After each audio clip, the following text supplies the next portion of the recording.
اس دن نبی علیہ الصلوۃ والسلام دنیا میں تشریف لائے اور پوری دنیا کو ہدایت ملی. آج سے 1400 سال پہلے جو ہدایت آئی تھی وہ اس وقت بھی مفید تھی اور آج بھی. پاکستان جن پریشانیوں میں مسائل کی گرداب میں پھنسا ہوا ہے، اگر پاکستان کے حکمران نبی علیہ الصلوۃ والسلام کی سیرت پر عمل کریں تو یقینی طور پر کہا جا سکتا ہے کہ ان مسائل سے نکلا جا سکتا ہے.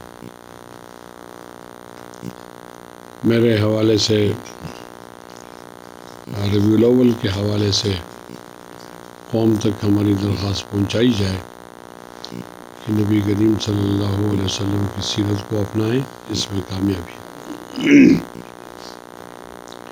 ایک بات اور بتاتا ہوں کہ ساری جمہوری قوتیں وہ ایک پلیٹ فارم پہ جمع ہو گئی ہیں اور یہ ملک کی حقیقی آزادی کی طرف آگے جا رہے ہیں.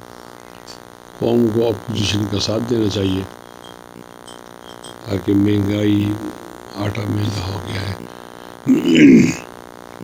ناکام خارجہ پالیسی، کشمیر فروشی، ڈالر کا بہت زیادہ مہنگا ہو جانا، آٹے کا اور چینی کا اور بجلی کے گیس کے بلوں کا، ڈیزل پٹرول کا، تاکہ ان نالائق حکمرانوں سے نجات مل سکے.